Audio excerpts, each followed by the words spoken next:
What's up, everybody? My name's Chance, and today we're going to be playing some Mardu zombies. Now, I've got to say I've been having a hankering for playing zombies.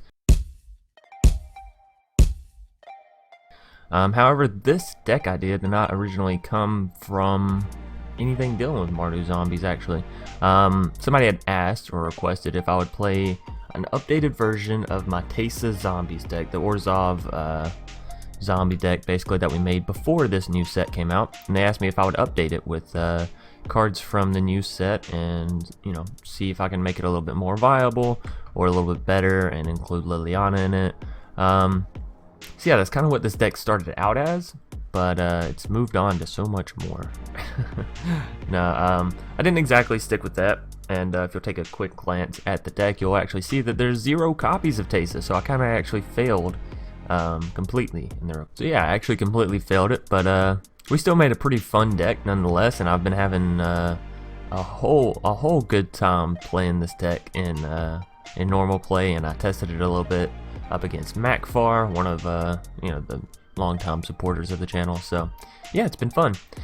But without further ado, we're going to go ahead and hop into the deck tech or the deck breakdown. But before we do, I want to go ahead and say, if you have any suggestions for this deck, future decks, or past decks, leave them down in the comment section below. If you enjoy the video, be sure to leave a like on it. And if you're new here, consider subscribing. It's free. It helps support the channel, me, and all of that good yada yada nonsense. So, starting us off, we have 3 copies of Spark Harvest. Just some easy, cheap removal. We're playing a whole bunch of creatures that it doesn't really matter if we sacrifice out anyway, so yeah. Just been enjoying this card. I mean, for a common, what more could you ask for, really, in a common card? Grim Initiate, 1/1 first striker, zombie. Whenever Grim Initiate dies, amass 1. So for 1 mana, I actually gotta say that I love this card in combination with Death Baron. So yeah, absolutely love this card with Death Baron, and the reason being is if you have this card down as well as Death Baron, then you have a 2/2 first striker with Death Touch, which is really hard for your opponent to get through unless they're having creatures with trample on their side. Grim Initiate is just, it gets so much better with the Death Touch on it because it has first strike, right?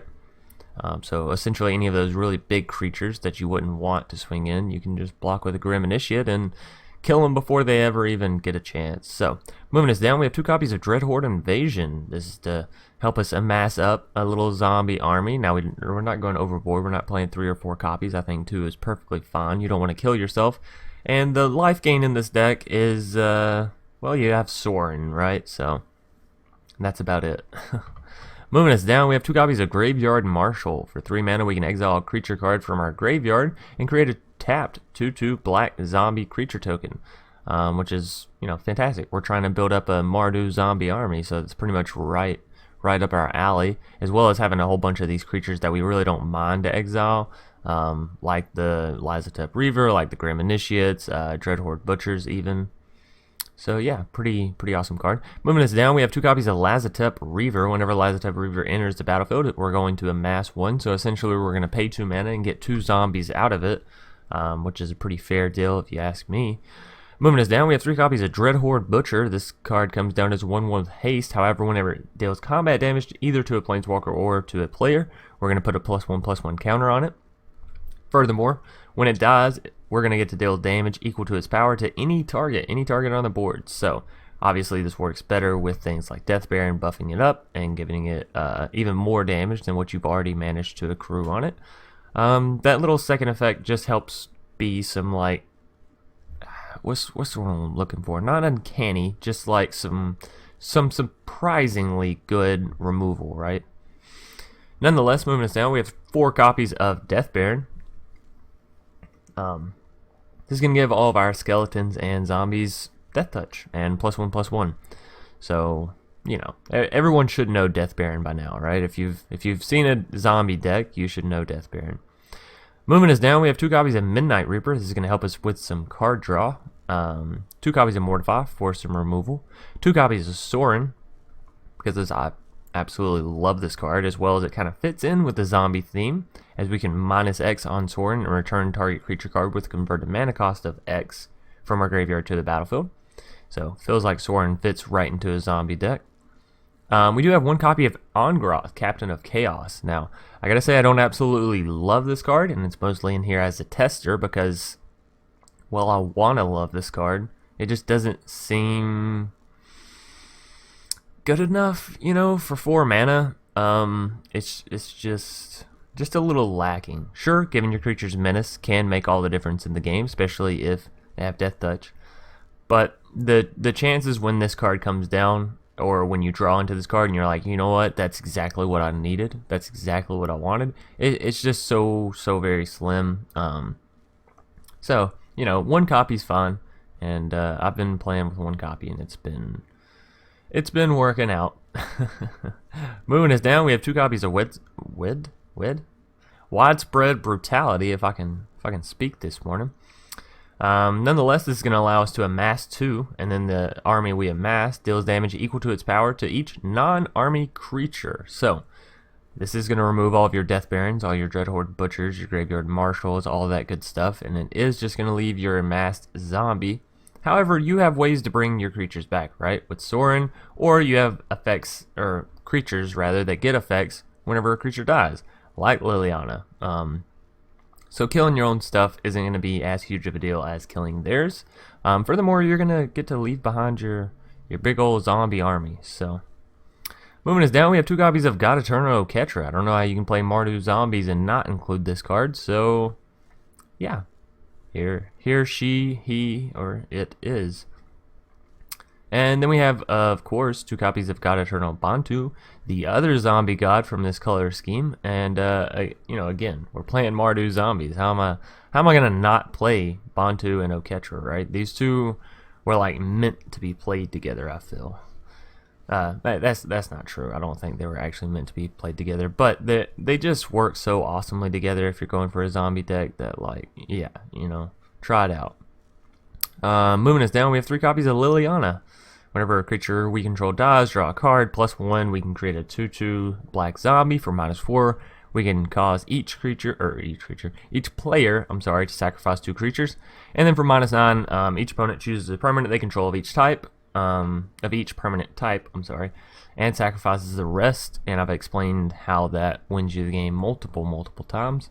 And then, of course, y'all know my lands are a little bit screwy with these 3 color decks. So, we're going to go and hop into some matches. Alrighty, here we are up against Behave. Or Behave. But I think it's Behave, right? That makes more sense. We go first, and this is a scary hand to go first with. Oh, the late game potential is so real. We'll keep it. Like I said, this is a jank deck. I'm trying to have fun today, so, you know, we'll do what we can. You know, drawing out 2 Boros Guildgates, never, ever where I want to be with this deck. I think we only have 2 in the deck, but it's like, come on. Or no, I think red-white mana might actually be one of my weaker points. But still, you know, never where we want to be. So our opponent's playing some weird Merfolk Ramp kind of deck. This could be interesting. Let's see, what do we need? One more land and we're sitting pretty well. If it was a swamp, if it becomes a swamp, I'm not going to be mad about that for sure. Do we trade with the Biomancer? No, they're not even giving us a chance to. So, do we just go ahead and widespread? We'll kill everything. Or do we go ahead and get down Death Baron? Or do we get down Angrath, and then maybe we can widespread and kill the God-Eternal as well? Yeah, I kind of like that. Let's get down the Angrath. Let's see how well he does here. So no attacks.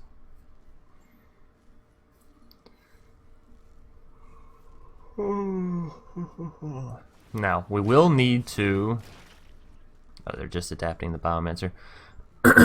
We will need to protect the Angrath this turn if we want widespread to actually make a difference in the amount of damage we were going to do. They have a Ravenous. They have 0 black mana and they have a Ravenous, so maybe this is some kind of Sultai deck. It's weird seeing Benthic Biomancer though in a Sultai deck. So they're going straight for the face, and I'm gonna say go ahead. You know, I guess we could have traded out our Midnight Reaper there, but this is kind of the position we needed to be in. So we will go ahead and amass, and then I think we just Widespread Brutality. Kill everything, right? Oh, so let's see. Do they put the God-Eternal back? They do. They do indeed. We're gonna get 1 damage dealt to ourselves as well as taking some damage. However, our zombie army is big enough now to where if we throw down Dreadhorde Invasion next turn, it's going to have a lifelink. If we throw down Sorin next turn, it's going to have lifelink. So, yeah, well, I think we're in a pretty dope position. I am just going to throw down the Dreadhorde Invasion plus the Death Baron because I believe that gives us the most damage output. Okay, behave. Just going to scoop it up. Well, they kind of got screwed on land there. And I did have a very timely board wipe there, so yeah, picking up a game 1 feels good. On to a game 2. Alrighty, here we are up against BFG 1984. I don't know what is wrong with me. I really don't. But we're gonna keep the hand. I see a Sorin and a Liliana, and I'm like, well, yeah, you know, those are 2 of my favorite cards in this deck. Why would I not keep this hand? And then I have all my viewers saying, because it sucks, Chance, that's why you shouldn't keep it. Because it fucking sucks. Alright, so let's go ahead and get down the Grim Initiate.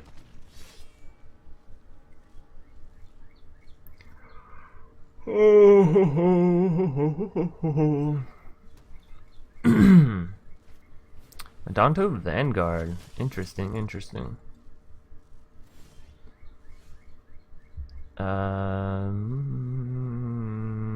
We're very close to Sorin. I think we are just going to play Dreadhorde this turn, which means we can throw these down tapped. And we need, what, 1 more turn for Sorin? Or we could shock in our land and get Sorin down next turn. I'm not going to attack with the Grim Initiate.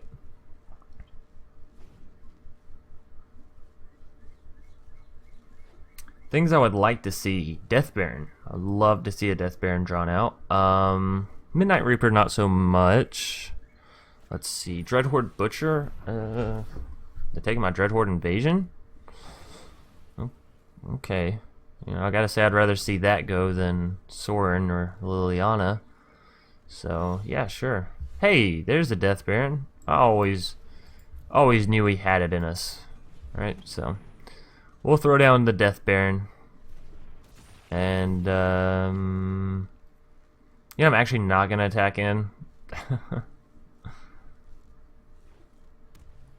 Still want 1 defender held back at least. The thing with Sorin, though, is we actually don't have any creatures to return, so he's pretty much just a life gaining machine for us for the time being.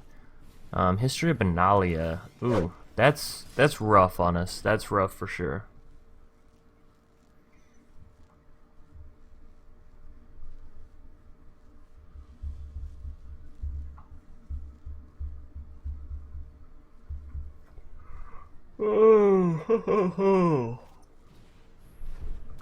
And a Sky Marcher Aspirant. Cool. Cool, BFG. I gotta say, I'm enjoying what you're laying down. Hey, another copy of Sorin. That actually works out fantastic. So it means we can play this copy of Sorin and not give a fuck if it dies. So we will deal the 1 damage to our opponent and gain some life back in the process. And sure, we'll keep our Grim Initiate back. Still looking for 2 more land or some more creatures. Really, our board state's kind of lacking. That was the downside of keeping the hand we kept. Godless Marshal. Oh, things are getting scary and fast. Oh no, we're up against mono white aggro meta deck. What a cool guy. What a cool guy. Playing some super high tiered meta mythic deck in standard play. These are the people I look up to in life. That's That's true. Alrighty, so we have a Danto swinging in. And Sky Marcher. We can make them pay the 4 life here if we want. Sounds good.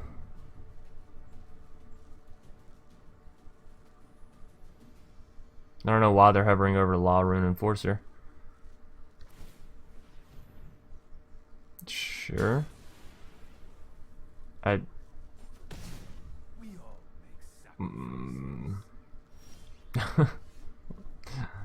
I miss something there? Did I miss some big critical play that they were gonna, you know, slam down on us and just get some absolute value? Did I miss it? Whatever. Dreadhorde Butcher gonna be coming down. 2/2 with haste. We'll go ahead and Sorin them in the face. And I think I'm gonna actually attack in with the Dreadhorde and leave the Grim Initiate back to deal with those knights. Let's see if they trade the Dauntless for the Dreadhorde. If they do, then I get to take out the Sky Marcher as well. So if they choose to kill the Dreadhorde, if they choose to trade off, we get to take out their flyer. Fantastic. If they don't, then our Dreadhorde gets a little bit bigger.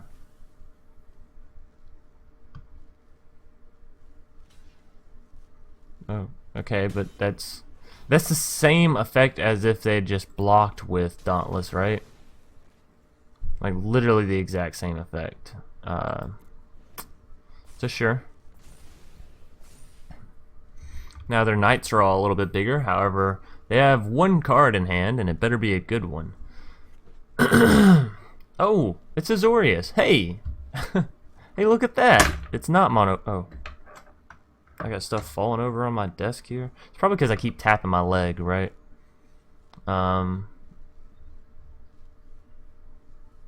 So yeah, you know, BFG, big fucking giant, taking their sweet time. Sure. Well, we want to definitely go ahead and use Grim Initiate. We have another Sorin to replace this Sorin, so I'm not a huge, like, it's not that big of a loss, but we do want to get rid of their creatures. If they're throwing them out there, let's get rid of them, right? Hey! That's what I wanted. Another Liliana. We can't play the first one, but that second one makes it all the sweeter, right? That's okay. Now, we're going to get back Sorin, and I believe here we're just going to minus, right? Just going to get back the Dreadhorde Butcher.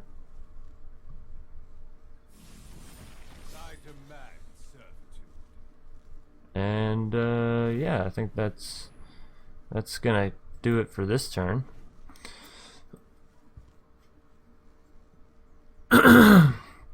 Now, they still can deal with Sorin, but they're going to have to give up another creature if they want to, so, you know, yeah, they choose not to. Wise decision. I'm actually going to go ahead and pay the 2 life. This way we can just Spark Harvest for, you know, regular cost nothing amount, and we can destroy their Marshal. That's fine. They're going to keep Law Rune Enforcer on our Dreadhorde Butcher, and we're going to keep stacking ourselves up here. Okay, so BFG, 1984, just going to scoop it. Feels kind of good, right? You go up against a very meta deck like Mono White Aggro, and you pull out the victory, and you just got to pat yourself on the back, right? You just got to say, I did it. I fucking did it. So, I think that is going to be it for today's video. I woke up a little bit late today, which is unfortunate. However, I've been wanting and needing and trying to get into this habit of putting up 2 videos a day. So we're going to try it out for today, and yeah, see how well I can do it, if I can do it. It's just time constraints are so slim and so short that it's very difficult. Nonetheless, thanks everybody for watching. Hope y'all enjoyed the jank.